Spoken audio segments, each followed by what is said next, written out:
And we are back after a long break. BG5 Live. This is episode 25.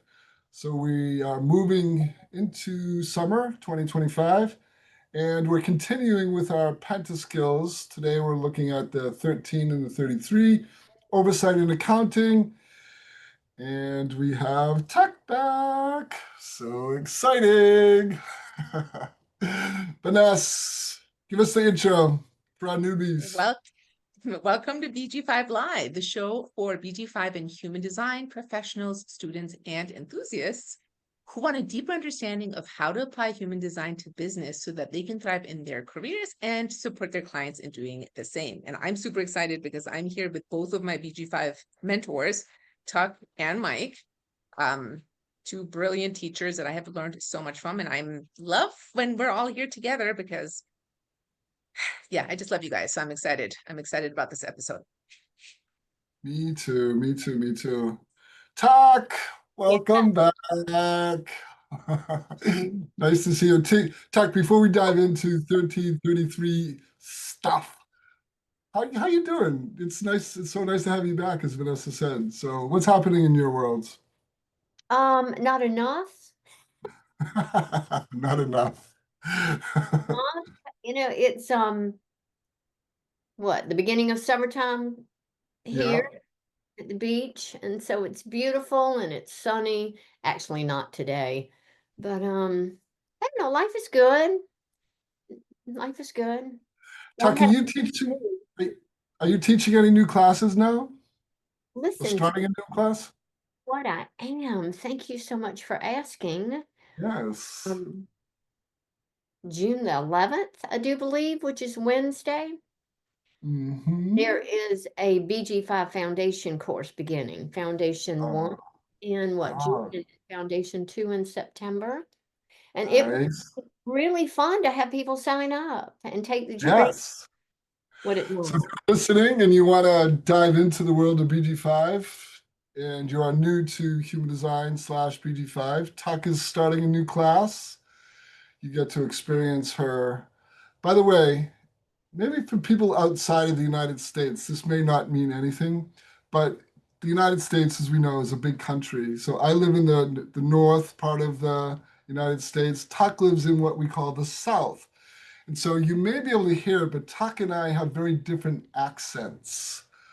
Vanessa is sort of more like international in the middle, but I am definitely more northern. Tuck has that, we call it the southern drawl. So you might hear her rolling out her R's in different cadence. Do we roll out R's? I And made I that up. Right, and everything's I'm syllables, right? Everything's got two syllables, whether it is or not. So and I'm technically West Coast when I am in the US, which hasn't been for a while, but when I'm in the US, I'm West Coast, so we have a lot of the country covered. Yeah, we do. Oh, there's one thing I was thinking about. Oh, I totally forgot it. We're just having too much fun. So you may remember that Tuck has been in our show before. We like to sort of highlight Tuckisms, just kind of spills out of her mouth, and it's just profound and sometimes really funny. So we'll be on the lookout for any Tuckisms that happen. and my mother used to say things would spill out of my mouth. Not in a good way, right? Well, you are a Yeah, very abstract individual. Yeah. yeah. Hmm. Mhm. All right, here we go. So we are in the final chapters of our Penta analysis. So we'll be looking at skills. So we're covering the 1333, and our next show we'll be covering our final one, which will be the 1-8. So if you have been following along, this is maybe a little bit of a reminder for you. Skills in the penta. So remember, we have that penta zone. So from human design terminology, sacral, G, throats, or energy resource, identity, communication, and action function, those 12 traits are now turned into skills within the penta. So the penta is a group of 3 to 5 people that once you come together for work, for play, doesn't matter what it is, you form this entity which we call a penta, which is essentially this team aura, this field of energy, and that Penta pulls out those skills and contributes to the whole. So kind of a little new awareness of how teams work. So each of these skills, as we know, that the gates or traits turn into the skills. So we've been talking about this over our sort of sessions here we've been looking at. So we covered all three, what we would call channels. In BG5, we call them strengths. So we covered the bottom half, and now we're moving up top, and we're looking at the top right. So we're going to be looking at oversight and accounting. So the Penta skills that we're looking at today are more what Vanessa just said, abstract circuitry and design. This is more historical in the past. So we're starting with the trait 13, which is listening as a skill and accounting. I mean, listening as a trait, skill, accounting. I'm so tongue-tied today. The 13 is the accounting. That's the skill. Vanessa, I'm going to turn it over to you. Yes, so trait 13 is about the listener and the individual, and then it morphs into the skill of accounting in the Penta. And this is when it's in the personal design, this is very much about someone who has a gift for being a listener. And oftentimes people that have this will get told all kinds of secrets. They are able to hear secrets, keep secrets that others share with you. I've had many people say, actually, I remember in one of our BG5 classes, one of our former guests, we actually had him on, Donnie Grazano, I think, was saying he's never had a silent massage because people are always telling him everything. And this is also about record keeping, naturally recording experiences of others around you from what you see and hear. And others will draw these experiences from you so that they can learn the wisdom that you have witnessed. This is about learning the lessons of the past so that we can all move forward together successfully. And there's a big aspect here about timing, about when and how you share, as this is a projected skill or trait. And when this turns into the skill, when you are in a group and it turns into Penta skill, this is accounting, I believe, if you want to, yeah, there we go, the skill of accounting. And it's about knowing how profitable the business is, keeping track of the right numbers and details to keep you in business, profit and loss, knowing is the organization making money or not. Again, this is record keeping, knowing what's going on in all aspects of the business. And this does also include things like website stats, website visitors, these types of like technological things that we like to keep track of is included in here. It enables the business to price products, interpret the numbers, and know if they're growing or not. And it's about really keeping good records and track them over time. And it creates a history that customers will value. People trust you. Yeah, so that is the skill of accounting. So Tuck, we're going to rely on you a little bit. So if you can see this, if you're watching this on video in any way, shape, or form, Tuck actually has the whole 1333 strength. So interestingly, and Tuck, you can give us some nuances if you'd like. The 13 is in design, we talk about this red and black. And so her 13, the listener, is unconscious in her design, and the 33 happens to be conscious. So Todd, just focusing on the 13, maybe you can share any experiences or anything you'd like about your experience of having this 13 in your design. There is so much to say about this one strength in my design. And I believe I said this on a webinar we were on. Maybe it was the last time we were together. You know, I look at most things in hindsight now because I'm an old person. It's going to call myself something else. I was a math major in college. Came out, had no idea what I wanted to do, like no idea whatsoever. And I was literally drawn into a job in a small accounting department And they said, we need her. She seems to be a good person. She studies and works hard. We'll find a place for her, right? So I just kind of go and sit in the office, and I end up for 15 years working in an accounting department. And I actually ended up managing that accounting department. And so I find it absolutely fascinating that, because I don't go try looking for jobs, but when we talk about being drawn into small groups and then having those skills called out, it like I am absolutely gobsmacked at how that worked. If you look at my design, I have the skill of accounting.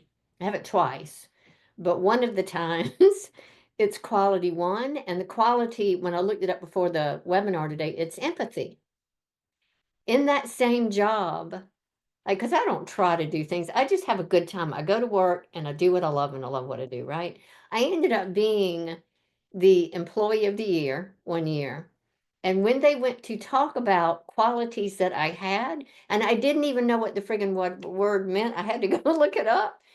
They said Tuck has a lot of empathy and she listens very deeply to us as she's managing. And so again, this is what when I was 20 years old, this was in the early 70s at my very first job. And so when we continue to teach in our classes, follow your decision-making strategy, right? Just be authentic and everything is going to fall into alignment, will be drawn to the right places. Again, I find it uncanny. My second career as well, I was asked to come work with the Katrina evacuees for a 9-month stint with a grant. And when I got to that company, the housing market fell apart and I ended up going into foreclosure and financial counseling, which I didn't even ask for, but for some reason, that was the role that they gave me. And so mine literally happens to be in the area of accounting, but I think it's also important when we look at 13 as a skill, that it's not just accounting for numbers. I'm really good at accounting for a lot of things. And, looking at how well things are taken care of. And just two things that came to mind again when I was looking through the slides here, and you'll probably have them. Two words kept coming up with both 13 and 33, and one was integrity and one was loyalty. And I cannot tell you how many times, and this has just happened recently, that people have said, Tuck, you have an integrity meter that is way high, and you are one of the most loyal people that I have ever come across. And it has to do with the groups that I'm a part of. So now I'll be quiet for a minute, but I find that to be fascinating, how I just express my design without any intention of doing it. Well, it's also interesting because you do have the 214 as well. So giving direction to resources. And I think those two strengths together add an extra layer. And interestingly enough, even though I don't have the 1333, I do have the 214. And I also fell into accounting and bookkeeping and finance. And I did that for a long time. I hated it, but I did it. And in retrospect, I'm like, yeah, that 1333 is not there. So did not particularly necessarily enjoy that work. Yeah. And the other thing, when I look at many of my mentors over the years that I've had that have been very powerful in how I've worked with them and how they've listened to me, many of them have had the 1333. So I don't know if that's just me and that I'm drawn to like versus like, but that has been my discovery about individuals that carry that particular strength in a group. The listening is so deep, the being able to take everything in, right? Experience it and then bring something back out in terms of oversight, and looking at the numbers, looking at the experience. I'd say to a lot of people, like, I'm not going to tell you what to do. I'm not going to go shove something into you. The one thing I have that I can bank on is experience. And so that to me is my 1333. Hey, Tuck, have you ever fallen into the role of what we would call a therapist or a counselor? I think you've told me before you've done coaching where that quality of listening that you have pulls or elicits so much from other people. Has that been in your experience? Yes, and I don't want to be a therapist, so I will posture myself as a coach. I have the thought Vanessa can affirm this. I think as a fifth quality as well, having people project onto me that I have their answer, that along with the 1333. But again, this was in my 20s when I didn't even know what I was doing. I was just doing what I was doing. But I remember people saying they used the word empathy and they used the word listening. And I just remember going, I'm not even trying to listen at that deep of a level to what's going on and give feedback, but that was something that people just kept saying. So, yes, Yeah, that people makes love to unload. How's that, Mike? that's the shadow of that this particular gift, I can imagine. Everyone wants to say everything to you. I like Vanessa reminded us we had a um, great guy, Donnie, on, and he had that experience too as well. I like that. Well, Donnie Um, was in my certification class, so Tuck was his teacher. Oh, Tuck okay. knows him well. Yeah, Yeah. Uh, she was Yeah. definitely in the class when he told that story. You know, I can't tell you. I mean, this has been over the years and it happens often. I will be on the phone with people or in a group listening, and they'll go, "Thank you so much. This was the best conversation I have had in months. I just feel so much better about who I am." And I'm like, "Conversation? I didn't say anything. You were the one talking the whole time." And so I think that's part of it as well, which is where the listening fatigue comes in sometimes. Yeah, I get listening fatigue. Hmm. I have two people in my life who have one has a 13 and the other is 1333, where my niece, who's obviously much younger than me, I would watch her even when she was very young. She has a 13 in her core essence, personality core essence, and I would watch her social group just kind of orient themselves around her, like physically and just talking wise. So she doesn't actually talk much in groups, but a lot of people, it's like I can feel this pulling out where they're doing a lot of the talking, and I think it had to do once I understood that she had that in this really prominent place in her design. It was really powerful.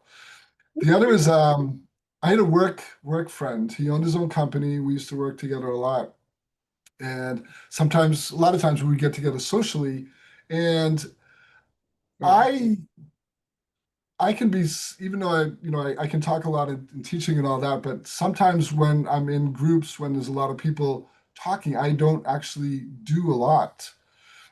And I was surprised when my friend shared a lot about me to some other friends. We were in a gathering, and it's like, "Oh, Mike, how you been?" And he said, "Let me share because we had been hanging out together."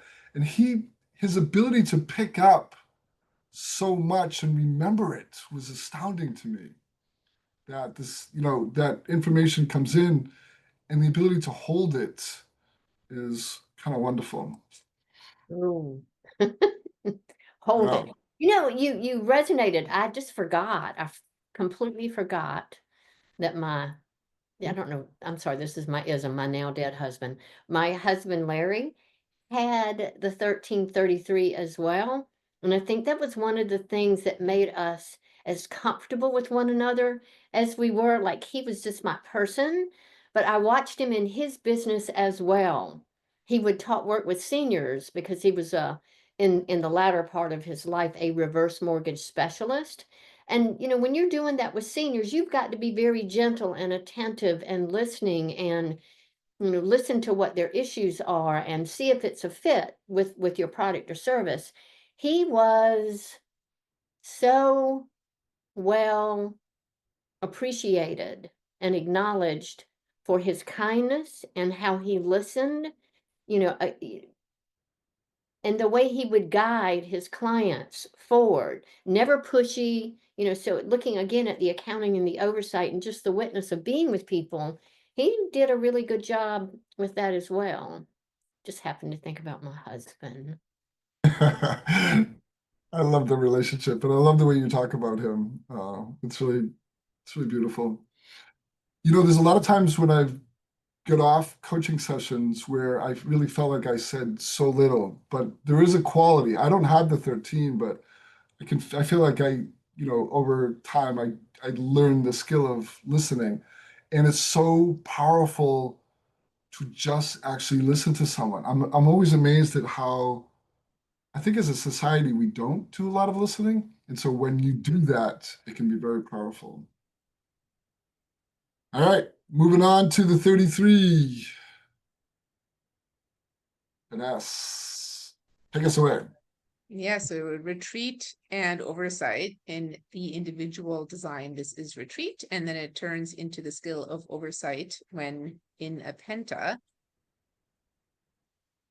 And so with trait 33, this is somebody who really needs to recognize the importance of having time alone. This is one of the 3 alone traits, the other one being trait 40 and trait 12, which Tuck also has, about reflecting on your life experiences. And this is about synthesizing the lessons of past experiences that you have gained and that others have shared with you, and then being able to see what to take forward into the future. So others will often notice this gift and ask you to share wisdom with them. And the wisdom will come through experience over the course of life. And again, timing is super important about what you share, when, and how.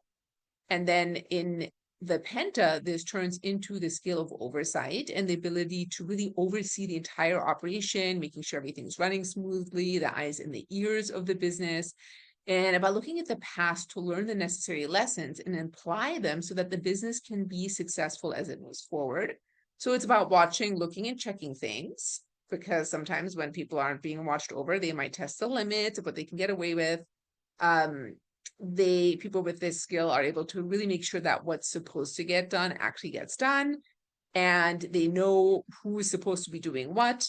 They can create policies and effective practices. And it's also about handling customer complaints or issues with either customers or employees. And together, this brings the group a sense of loyalty. Thanks, Vanessa. Talk, lend us your wisdom, oversight, retreat. You know, I have heard myself say over the years, please don't put me in charge of anything and ask me to manage anything. Like that's not my go-to. However, what I find, like the oversight, I don't know any other way to say it other than it's natural. Like it happens. I have shared with a couple of people when I worked for the nonprofit that I worked for. Was 198 years old, started by 2 nuns, and had served our community 198 years. That is a long time. Wow, Service. amazing. We did some really beautiful things. And when I went to work there, I didn't go there as a manager. Literally, I went there as an underling to work with the Katrina evacuees. And so I kind of feel like Chicken Little sometimes, where I just sit there and watch and oversee what's happening. And I would just shake my head and go, what are y'all doing? Like, do you not see what you're doing? You're not paying attention, to what people are complaining about. You're not addressing the issues. You're focusing on this when you ought to be focusing on this.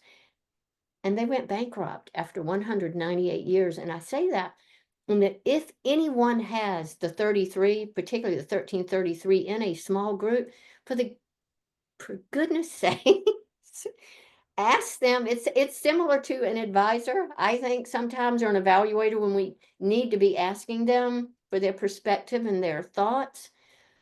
1333 is the oversight in the accounting. I can't stress it enough. At least it's been my experience. I can see patterns from the past where something's either going to go that way or that way. And it's like discord. When something doesn't iron itself out or get addressed, it really is frustrating to see, from the slides, specifically when things aren't handled immediately and in a timely manner, and when people are just doing what they need to do to get by. That's that integrity thing, right? That, yeah. I Yeah. don't know if other 33s feel that way or not, but it's not something that I'm focused on doing. It's something that happens. Yeah, my friend that I was talking about before, again, the whole strength 1333, his ability at what you're talking about with oversight was just astounding. And he was a 1-3 public role, and his ability to pull together these details from all of these different fields, all of the different research that he would do, he would pull up those details that then kind of, helped programs, companies just really flow so much better. Taka, something I'm curious about with the trade itself, retreat, taking time alone. What have you experienced with this one? A life of solitude. Yeah, I guess, we synthesize our design, right? I am a quality one as well. But my life has been one of retreat, for the past, I would say 25, 30 years. I have, for the most part, except when I did my stint with my husband, I have been alone. I need solitude. I need retreat, particularly, after I've coached and or been in a group with people. That's a lot of information to come in. And you used the word, Mike, earlier, to hold. That's a lot to hold. And so really to be able to move off and have some sense of alone time to process, to hold on to what needs to be held on to let go of the rest, to find the nuggets of wisdom. It's all part of that abstract circuitry, of the cycles where, we look to discover something, we're open to the experience. That's where the listening comes in, being fully present. That retreat is vital for me. And I live in the most beautiful retreat space, where I retired. So very, very important. And I yeah, think really important, Mike, if we're not processing things when we're going through experiences, as you've said, holding on to all of that, that's what's going to keep us not present in the next moment to something else. Completion is a part of this abstract circuitry, to find some sense of completion, being complete with this for now so that we can move on to something new. Retreat is one of the few ways that that's going to happen, right? Give yourself time to be alone, to reflect, retreat, and pull out those nuggets of wisdom. yeah, make sense of things. I didn't, as a teacher, you and I experienced this, and Vanessa, has had a lot of experience with teaching in different realms. Is what I notice that people who have a lot of abstract circuitry and experiential circuitry in their design, especially what I notice it too is the 64-47, which is that you're teaching a student who has a lot of this in their design that they're taking in the information, but it's not making sense to them in the moment. And so I've watched this frustration, especially again with people. So this is the 64-47, the 1156, 1333, 2946, 4253, and then up through the 4130, 3536. So anyone who has one of those strengths in their design, that makes them more abstract, more experiential, which again is really past focus. But I'm always astounded at the struggle that people with this kind of design can have is I just don't understand this right now.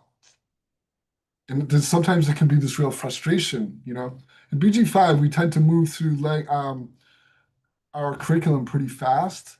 And so it's kind of hard to keep up. So I have a lot of empathy too for people with this. So this idea that you're talking about, talk retreating, making sense of things, allowing it to sort of come in its own timing is really key. Vanessa, anything you want to add to this?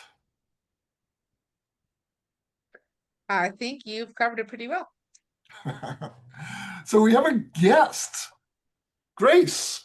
We've met before. How are you? Nice to just just have you to show up. So we're talking about Penta Skills. You may be following along. We're talking about a particular area, the 1333, uh, anything you want to ask or anything you want to share, anything you want to bring up, talk about? It's been on my calendar for quite a while to join you live, and I wasn't sure what exactly it was. And I finally had a cancellation this morning at that time, and I decided to jump on. So I'm not sure. I don't feel like I'm connected enough with what you're sharing to make sure, to say something relevant. I appreciate what you do, Michael, and yeah, I'm just curious, and I'm just really curious. I love it. That's all Oh, I can good. say. Yeah, well, welcome. Good to have you.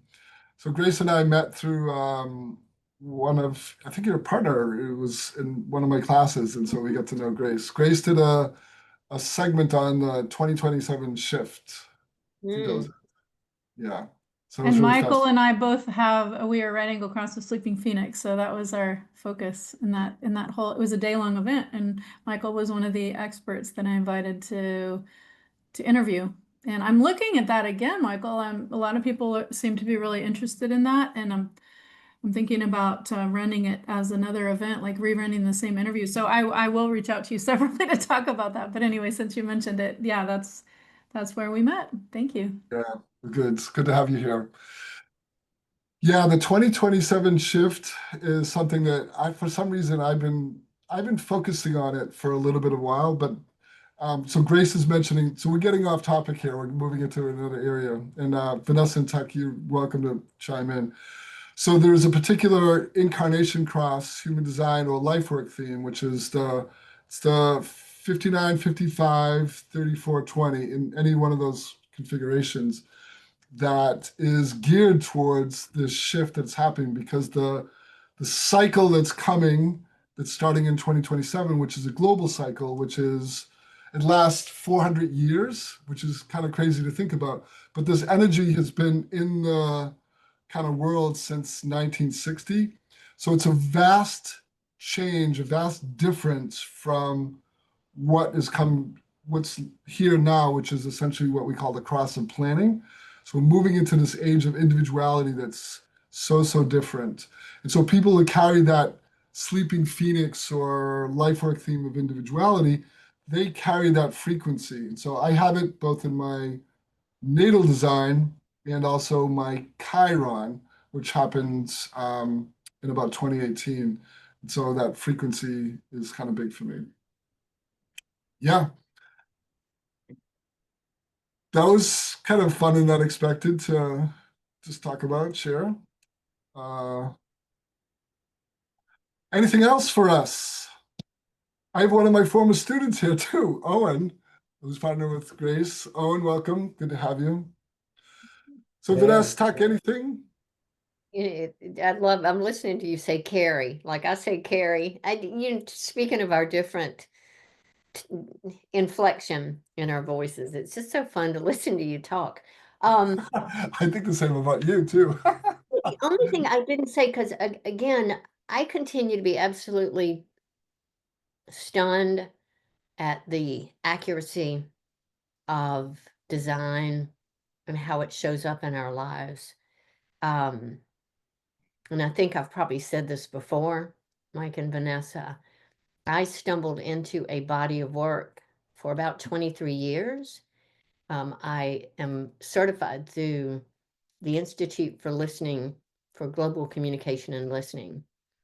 And so I stumbled into coaching from the perspective of working with my mentor, who spent 50 plus years on the healing powers of listening, that when people feel heard, they release toxins, and when they don't feel heard, they hold on to toxins. And she went to the United Nations way back in the 60s and walked out and said, nobody hears listening. And so that's been her body of work. And when I look at my chart and I see that I have trait 13 twice, skill 13 twice of listening, it excites me. I go, okay, I've landed, I'm in the right place. But again, I find it fascinating that that's been the body of work where I have tended to park myself is in listening. And that's, two very important traits / skills in my design. Yeah, what a skill to have. What a skill to have. Yeah, Grace, you have a question or thought you want to share? Yeah, Michael, are you seeing an increased interest in Penta?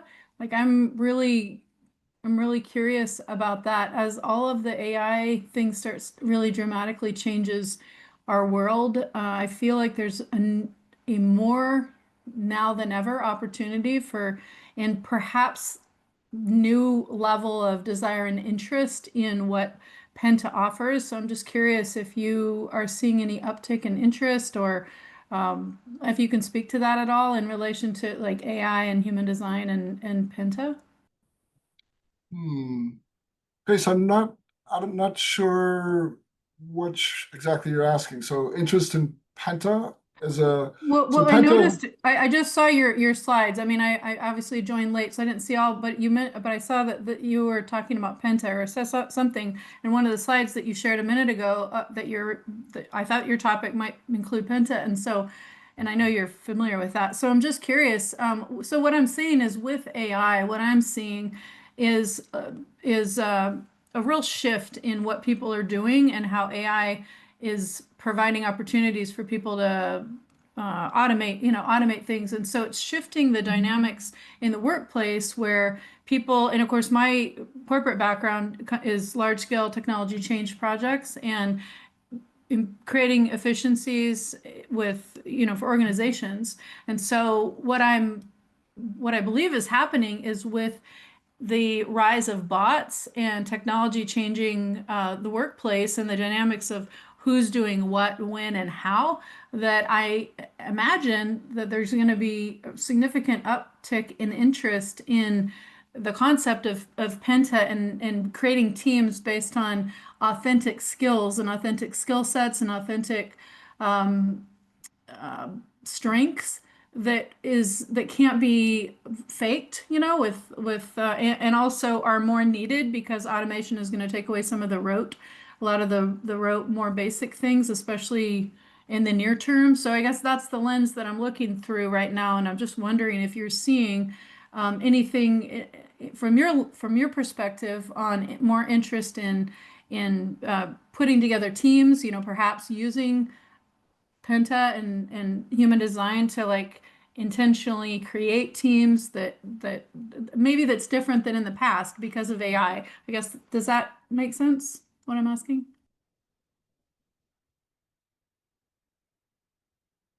Make her on mute. thank you. Yeah. So yes. So Ra Uruhu, he's the founder of Human Design. He started teaching this in 2005 and he taught it through 2008. And then he went on to teach this field called OC16, which is large group. So essentially, Penta, just as a quick review, Penta is small groups, small teams, so 3 to 5 people. So we can have these groupings of people. So it doesn't have to be just the 3 to 5. We can have these sort of multiple groups in an organization working. And so what happens is we look at these configurations of teams and says who has what.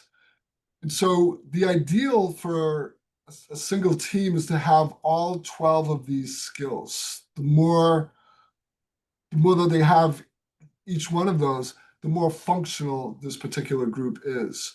So when we see an area where we call it a gap, a missing skill, a missing trait, that's an area that feels like, okay, this is a challenge for us. This is something we need to focus on.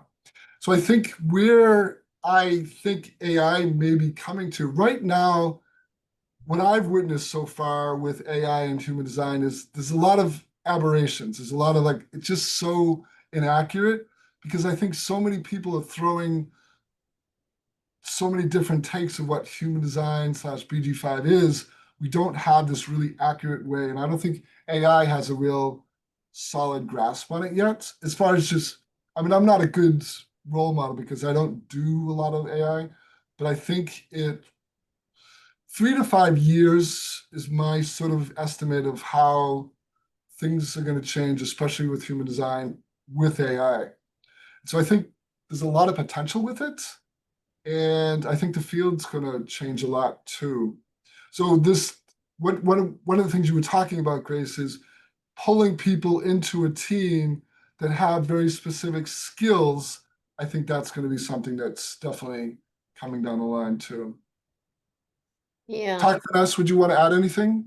Well, this has been a conversation that I have been in for the past month or so with different, some current BG5 consultants, some going through the process.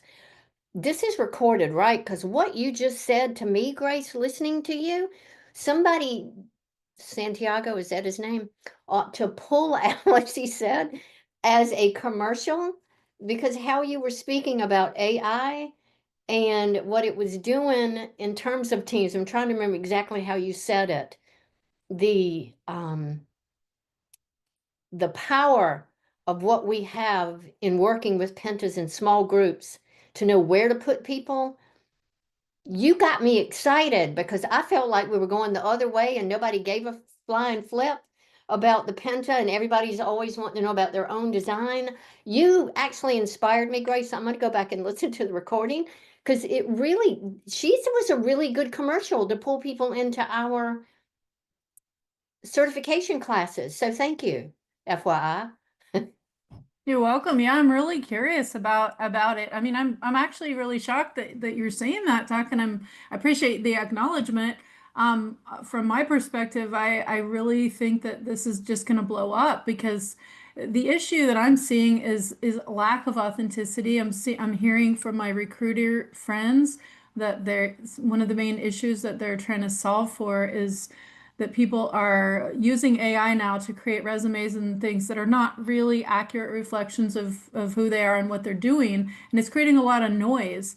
And so I anticipate a real benefit for people that know themselves and know what their unique, I mean, I call it unique genius, but I mean, it's, what, I don't know, whatever you call it at BG5 now, but same idea, it's like if I know that I'm really good at strategic relationship building, for instance, which I am, then I can differentiate myself from somebody else who's a large scale organizational change manager with a similar background, but doesn't have the strategic relationship building skills. They might be more tactical. In fact, I have several friends that are like that.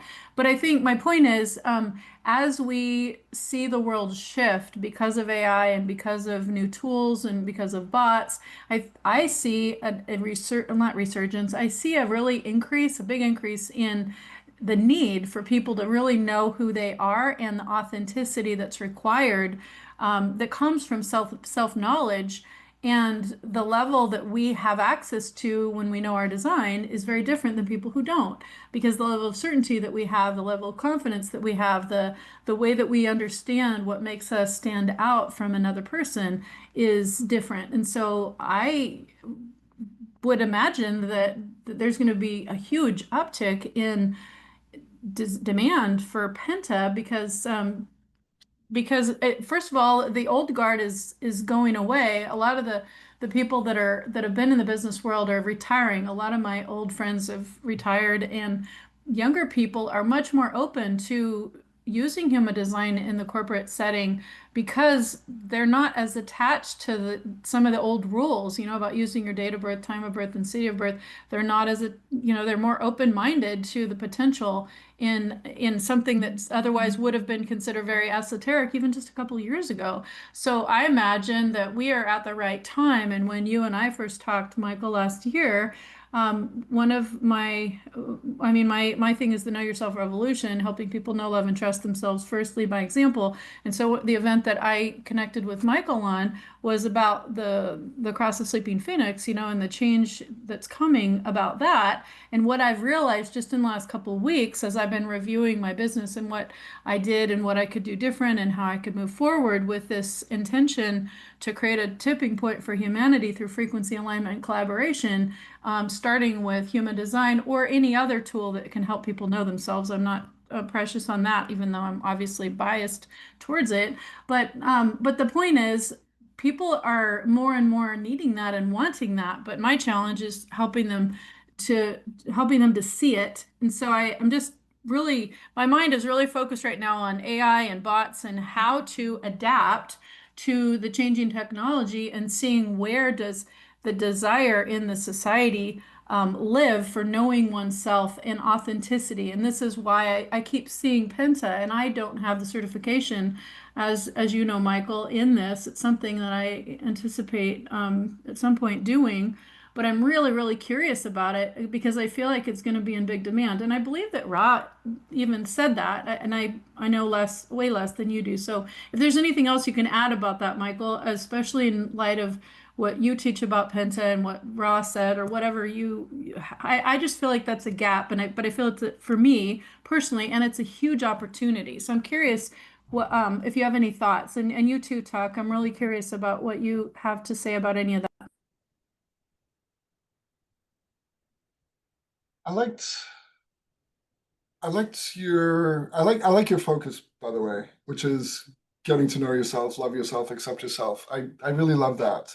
And you use the word authenticity again, which that word has the potential to be overused, but when we really understand it, it's self-acceptance, self-love, that those ingredients are needed to be what we would consider authentic. And so, as Taka said, Vanessa's, talked about, is design. I have not come across another system that helps you understand yourself to the level that human design does.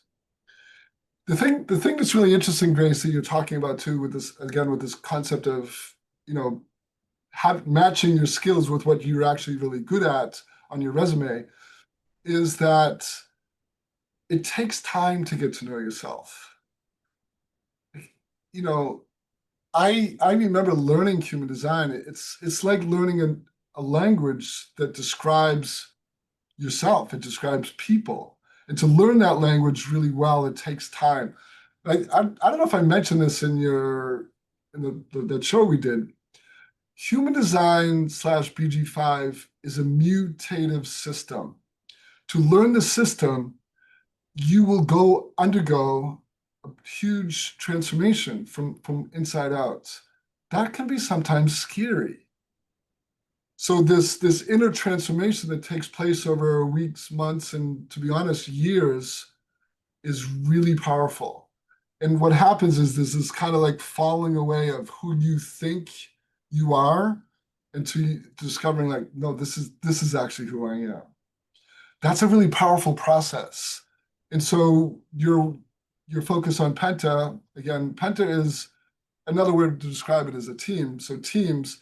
So when you show up on a team as who you are, representing just your particular skill set, that's a really powerful addition.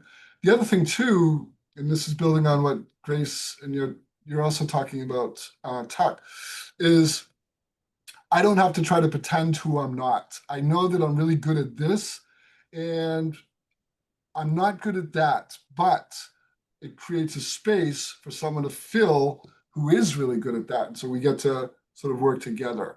So relationships are important in this work too. I'm just kind of riffing there. So, Mark, anything you want to add?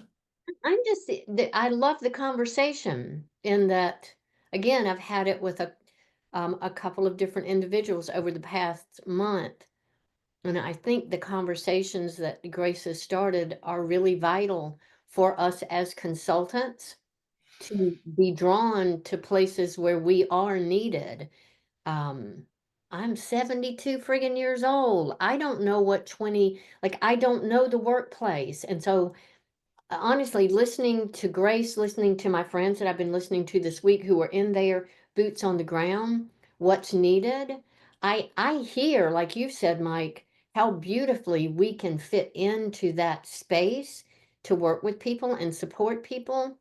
But I'm just happy to have Grace here, and I think I did a webinar a couple of weeks ago where different consultants were on giving their experience of using BG5 in the workplace.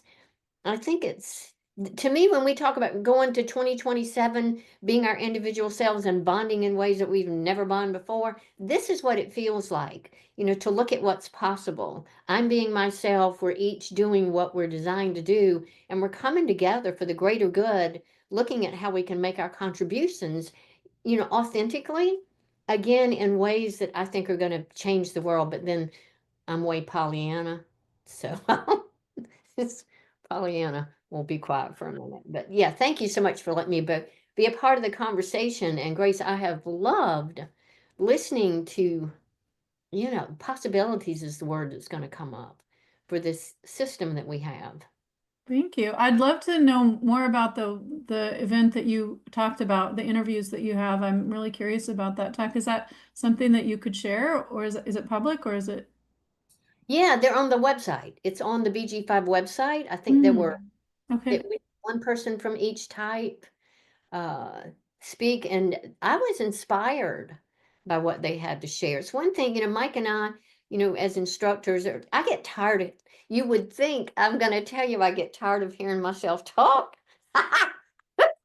You would never believe it because I won't shut up. But it's really great to hear from, consultants and people like yourself who are out there doing it, so that I know, at least for me, as a 1333, where I wanted to be able to, do something, account and oversee in the right ways where it's making a difference. I love listening to what you have to say. So yes, it's on the website. Perfect. I'll check it out. Thank you so much, Todd. One of the things that happens for me when I reflect on my design, I'm so hermity. I'm such a solo operator. I can exist in organizations. I do really well online. If I was in person, it would be very much a different story. But I feel like I've assimilated the knowledge, and so Grace, one of the things I'm enjoying about this conversation with you too, and having Owen here as well, is that you are in organizations. I've never had a job in a big company.